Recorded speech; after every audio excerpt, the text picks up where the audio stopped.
Hello, interwebs. Okay. Hello, interwebs.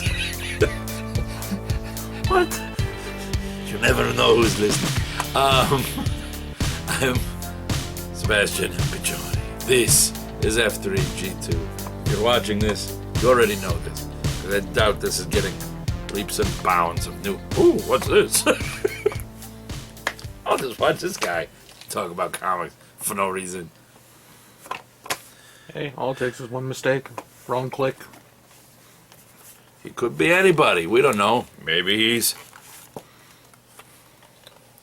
the Wolverine. Could be. You don't know me. You don't know who I could be. Maybe I'm the best there is at what I do. Maybe I do what I do best. Maybe what I do best is talk. And that's why I have this show.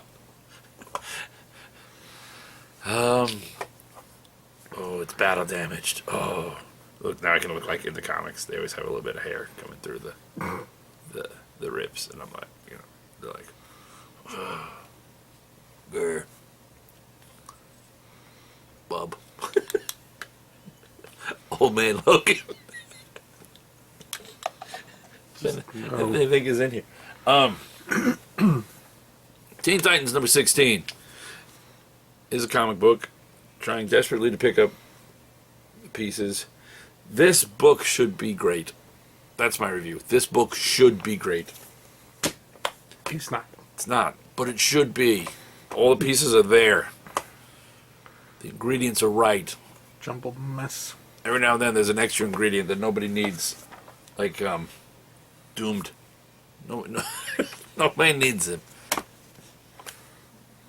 It's a garnish. It's not there to be eaten or enjoyed. Somebody just put it there because we had the Spire. Okay, is the one that I've often referred to as Mobius's Game of Thrones. Only without Mobius or the Game of Thrones. Simon Spurrier. You want political intrigue. You want whodunit. You want interspecies relations, not like in a ooh la la, although there's a lot of that, but also in like a good old fashioned racism. Like in like in a in a grander scheme, and just a look at how we deal with the slight variations in our own species versus at least these are actual recognizably different species. Still unjustified the way they treat each other, but nonetheless tells you exactly how wrong we are as a race. Very, very reflective. Really, really great to read, though. This one put together a lot of pieces. I'm starting to feel like one of those people. When you read something like, "Oh, I know what's going on." Yeah, I usually don't know what's going on. Not in this. That's not limited to this. That's just a general blanket statement. I usually don't know what's going on. Except in my classroom, where I have to, or the felons will... Revolt? No, they'll just be stupid. No, like actively. Normally they're kind of passively stupid. This is so good. You should be reading this. This is issue number blah, blah, blah, blah, blah, 6. It's boom. Get it. Do that. He's awesome. You always knew that. Welcome back, number 4. Don't think I read this. Sometimes there's one that gets stuck in the pile and I lose track. Moon Girl and Devil Dinosaur. School can be tough. Fitting in when you're smarter than everyone your parents' age, much less smarter than everyone your age, can be tough. Having a giant T-Rex helps.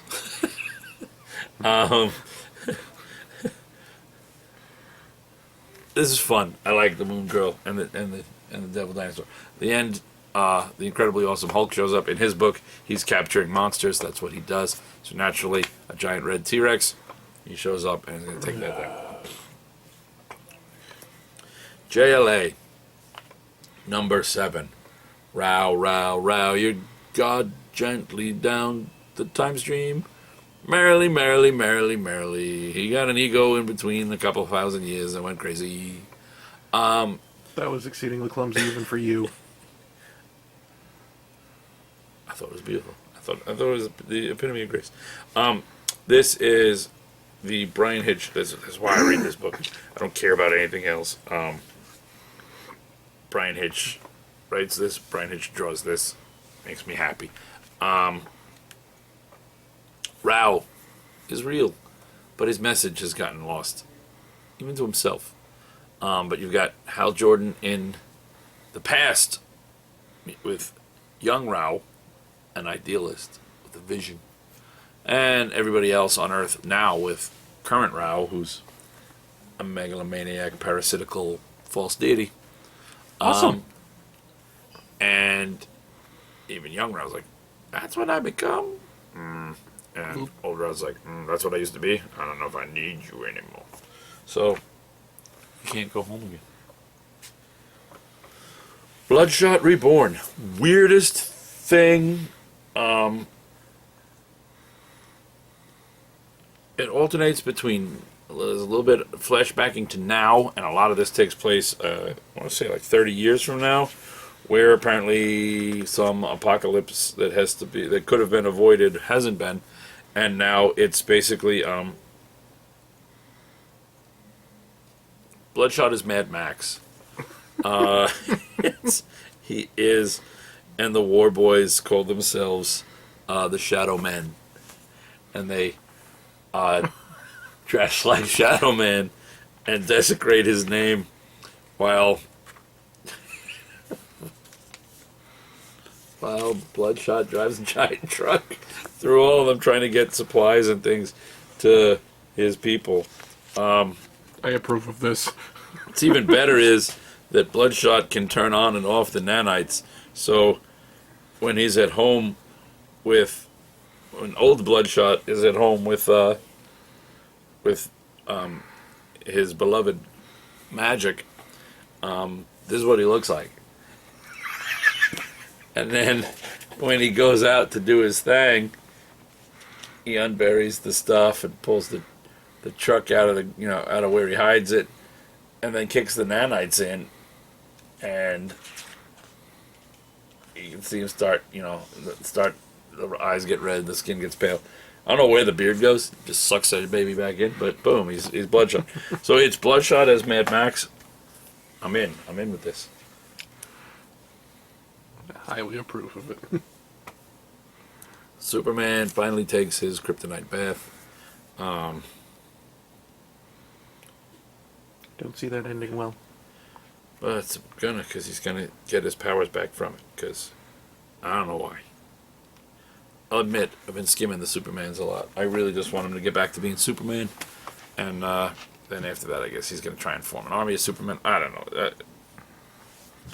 Again, so much potential. The one Superman I really wanted to read this week only came in the coloring cover, so I didn't get to read one because they only had a handful of them. So next week I'll get to read Superman, Lois and Clark with the Adventures of the real Superman. Aquaman does whatever Aquaman can. The last of the Cullen Bunn Aquaman. Saves the city. Rescues the Mira.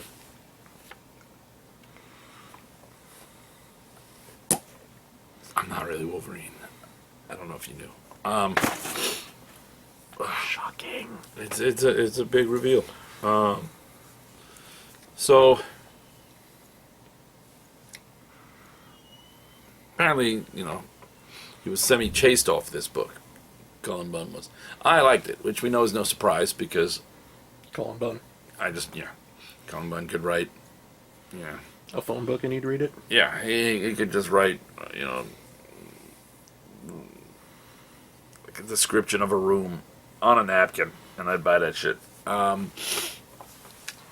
It was good. It was political intrigue. It was clearly made to be longer, and as a result of, Cullen Bunn is clearly a better man than most, because even when he leaves the book, he puts everything that he's had up. He's like, look, I'm gonna have to make this a little clunky on me, but I'm gonna put everything nice and tidily back in the box, so you're at a nice clean point and ready to go from here.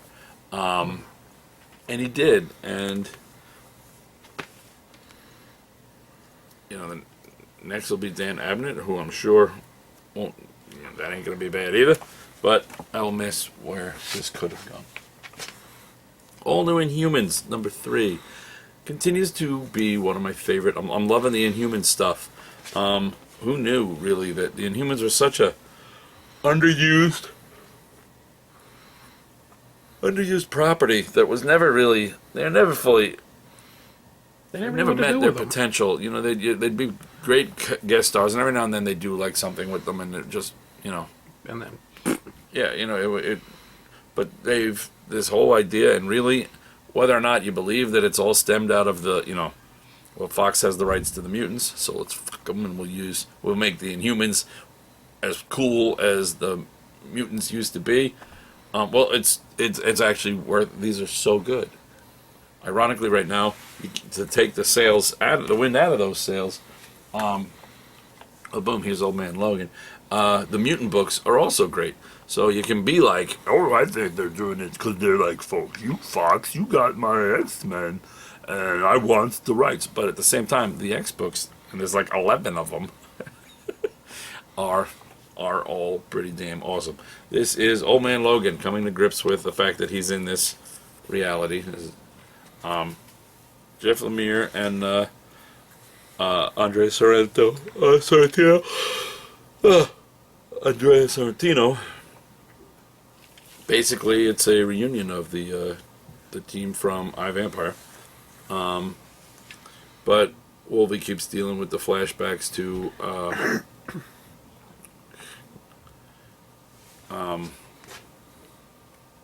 in his world and what happened to his family. So he decides, you know what, I'm here for a reason. I'm going to prevent this, and I'm going to kill all the bad guys that had anything to do with this. Unfortunately, one of those bad guys was a Hulk. So, and now it's not even Banner that is the Hulk, so he's going to be after some people. But, really well done. I hadn't read any of the original Old Man Logan. You don't need to if you want to jump in with this. The premise is right there and neatly packed if you have been reading X-Men at the moment. Oh, I'm tired. It's like I spent all day with exhausting felons. You know, if you've been reading the Extraordinary X-Men, it works hand in hand with that. Suicide Squad, Most Wanted, Deadshot, and Katana. meh. Well, you see, the thing is, Brian Buccoletto's writing it, so Brian Buccoletto, it's good. The story's good. But they've introduced a second, he's almost, I forget what he's called, but he's almost Deadshot. He wears, instead of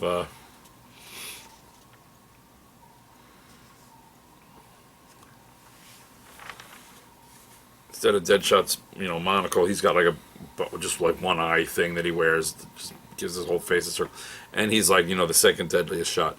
But they're already talking, and at one point in the solicits it says that Deadshot's running around, but it's not Deadshot it's not Floyd in the Deadshot armor. So they're already sort of introducing a movie verse. They're pulling like a Nick Fury. And people can bitch and moan back and forth about, you know, the race. And the race doesn't matter to me one way or the other in characters. What does matter to me is when is the characters I like. I like Floyd.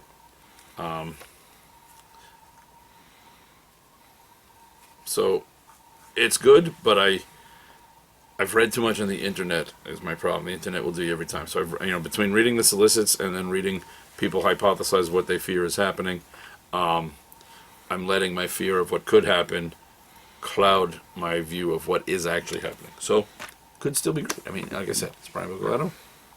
Read that. The second story is Katana. I skimmed through it. I just didn't have it in. Savage Dragon. There's a plan. And that plan is to get the dragon babies. His babies.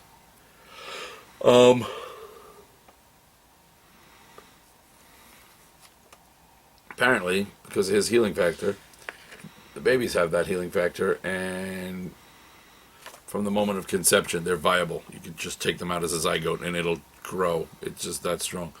Which leaves them wondering about two things. One being the baby that clawed its way out of his ex, and the other being his stepsister that he also had part of that foursome with.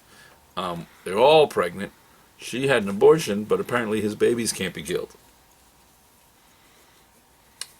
So, interesting. It's Savage Dragon. Eric Larson is like, it's 211 issues of creator-owned, creator-done, creator-edited comic, and he just continues to prove that, it's your book, you can do whatever the hell you want. And it's Savage Dragon, it sells, it's like the longest running indie there is at the moment. Saga, chapter 33. I can finally cosplay as the Will.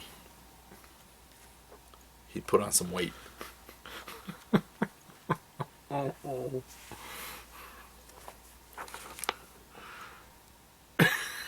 Damn. I actually need to put on a few. It's Saga, it's Fiona Staples and Brian K. Vaughan, and it's awesome. Space, craziness, and look at that. It's like, I want to say thank you to Brian K. Vaughan, because just in time for his new Saga costume contest, where you can win $500, your photo published in this very column, an obscenely rare sketch of you as your Saga character, drawn by Fiona Staples, and a copy of Saga, Book 1, Images Gorgeous Deluxe Hardcover Collection featuring our first 18 issues and a ton of other blah blah blah, personally inscribed with a terribly short poem, poorly written by me. Parentheses, Brian. And what does he do? He holds this costume contest and makes one of the coolest characters, A viable option. Yeah, suddenly I could be. So either that, or I was thinking of going as the pet space walrus, and having Bella dress as Friendo. Yeah, but what's the Goose? Yeah, I'm gonna have Bella dress as Goose, the little seal, the little seal alien, and I'll go as Friendo, the because why not? Justice League 3001. See, the thing you have to remember about Keith Giffen and James DeMatteis is you see their names and the word Justice League, and you automatically think silly, goofy, bwahaha. And they do that. But then you have to remember that Keith Giffen, he wrote the legendary, the Darkness Saga. And sure, it's easier to pull up that. He also wrote Ambush Bug. He wrote and created, but he writes really serious, heavy stuff. And James DeMatteis does as well, but they also do silly stuff. And this book is really a perfect blend. It's not that just because it's them back on a Justice League book doesn't mean it's all blah. Just because the concept is such a strange one doesn't mean it's been really well done. And now they've caught up to a kind of point in a timeline where they're in a future, their future that they're in, it's being drawn with all those little people walk around and they're just dirty, which makes me think of Giffen's Legion when he had them as adults and everything was dirty, trench coats, and it wasn't the best future. And that made me very happy, but it's really well done, and the team is meshing, and Supergirl is such a good leader for this group. I mean, she's the original Supergirl as opposed to everybody else who's kind of a DNA graft, not fully a clone, but the guys are all dead. Things are happening, and somewhere out there may or may not be, well, we presume Batman's dead, and we don't know what the verdict is on Beetle and Booster, who were left behind on another world, but as it was put in the book, they have a knack for talking them out of themselves, finding their way out of trouble just as much as they do of finding their way into it. So, considering I read this book in the beginning, then dropped it, then they announced they were putting Beetle and Booster in it, so I started back, and then they put Beetle and Booster in it for like a couple issues, and then had them show up a couple, and then now that for all I know they're dead again. And yet you're still reading. Yeah, but it's I'm still reading it. That tells you something. Also tells you something about Giffen and Timothy's, probably mostly Keith Giffen, that he can go, yeah, we brought these characters back, but yeah, fuck it, let's not use them. Which is probably more or less his line of thought. Strayer #1 by Justin Jordan and Juan Gedeon. Mercenary with not so much a heart of gold as a wallet of need. In a post-apocalyptic future where there's like a mage who wants to bring it back to the glory days of closer to now. Metal is the rarest thing, and giant monsters of it's apparently bioorganic origins threaten the land, and you need a hero. And sometimes that hero charges a fee. But it's good. It's Justin Jordan. Therefore, it's the kind of good you know you like. All New Avengers #4. Wade's taking a different spin on the Jane Foster Thor. Getting your literature confused there, sir. Yeah. Jane Eyre Thor would be awesome. I actually kind of want to see that now. Damn you. But since as Jane, she's dying of cancer, but as Thor, she's immortal.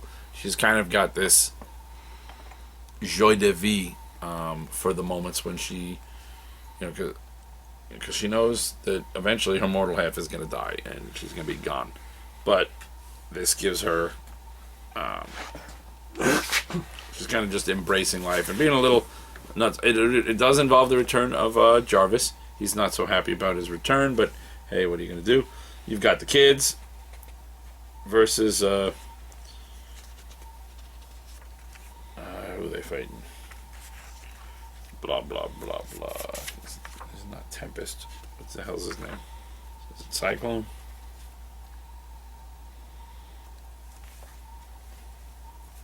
Blah da da da da. I want to say that somewhere there's a part where they tell us, but I'm not going to find it. So clearly I passed it. There we go.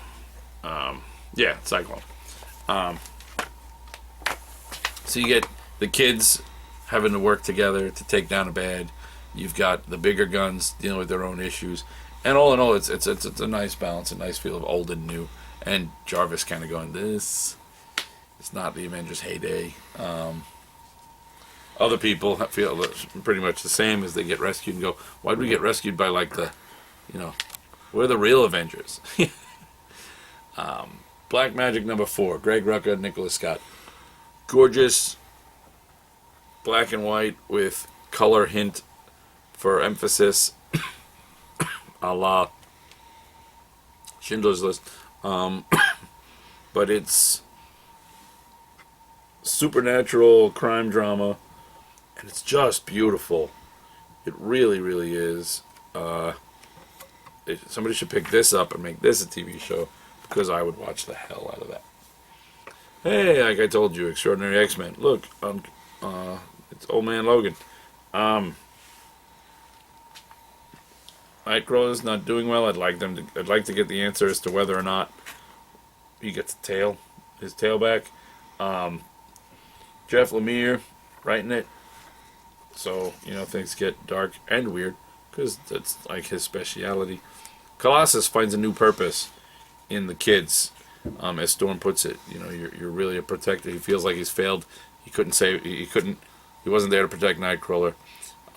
His sister doesn't really need him as a protector anymore, and doesn't want him as one in the ways that he feels like she's losing her innocence as she's become this, dark Avenger. And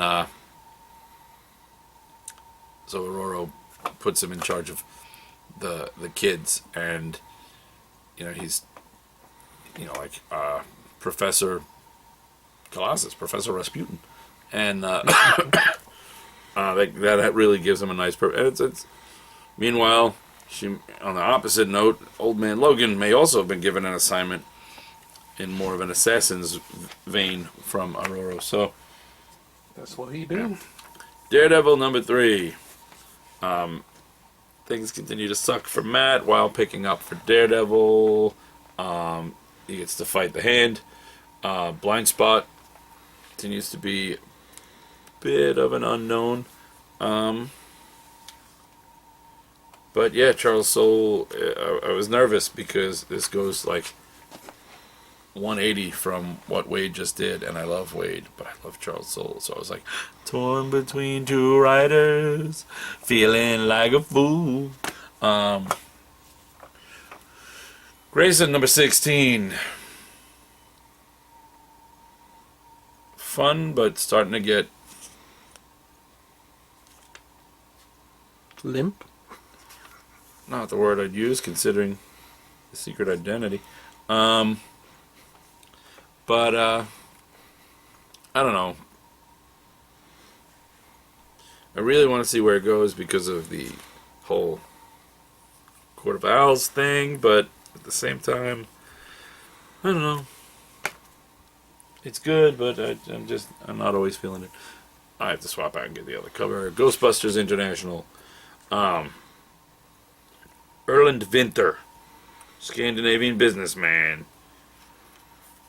considering buying the Ghostbusters and taking them international. Things are weird on an international level anyway, but nonetheless, it's an ongoing Ghostbusters by Burnham and Schoening. So I'm happy. I'm happy. Pick up from the last one? Yeah. Excellent. Faith number 1. Look how adorable she is. She's just adorable. This book is adorable. Never has there been a superhero so happy to be a superhero. She saves puppies. She has a secret identity. She Skypes with Archer from Archer and Armstrong. I love this book. I love this character. Jody Hauser wrote it. Francis Portela drew it. And Marguerite Savage did the fantasy sequence art. Which will make sense if you read it. It's just so good, though. It's just so good. It ends with kind of a bang, but it's so good. Venus, number 2. A Whodunit in Space. Into future. Someone on the team of explorers is clearly a saboteur, but who? Beautifully done. Rick Leverd writes it, and the art is by Huang Danlin with colors by Marcio Meniz. Freaking beautiful. Great story. Freaking beautiful. This is number 2, I believe. Number 2 of 4. Read it. Howlin Commandos of S.H.I.E.L.D. I think they're kind of overdoing the since Dum Dum's not Dum Dum, he's a life model decoy. He gets shredded on a regular basis, and his consciousness just wakes up in the next one back in the lab. And I sort of think they're overplaying their hand with that. I would have saved that more for, when you need it, rather than just make him a disposable hero. In this issue, he even uses it cleverly, but because they've used it so much, it takes a little edge off the clever. He needs to get back to the base immediately. He commits robot suicide so that his consciousness wakes up back at the base. that's Pretty brilliant. That makes you think you should talk to somebody in tech to make that an option where you could, you have all these bodies where you can transfer your persona between them. Also, since his persona is downloadable, it's not like it's his spirit. Really, I don't see any reason why if someone turned them all on, they wouldn't just all be fully realized Dum Dum Dugans. But that's another. I'm enjoying this. Squirrel Girl The Unbeatable Squirrel Girl number 4. It's Squirrel Girl. It's fun. It's Squirrel Girl. It's beautiful. It's fun. You love it. She's in an alternate timeline of Planet Doom, formerly Earth, which, on the one hand, we just left Planet Doom. But this isn't that Planet Doom. On the other hand, that's the only problem. Is I'm like, look, we just left Secret Wars where Doom was the planet in charge of everything. Now we've got an alternate time where Doom conquered everything, and he's rewritten history. And also, there's just the fact that Doom is currently a good-looking, nice guy, or at least apparently nice guy in Iron Man. So I don't know where it fits in. But Squirrel Girl, it can do whatever it wants, and I will forgive it. Alright. That's enough of me. Go look at cat memes or something.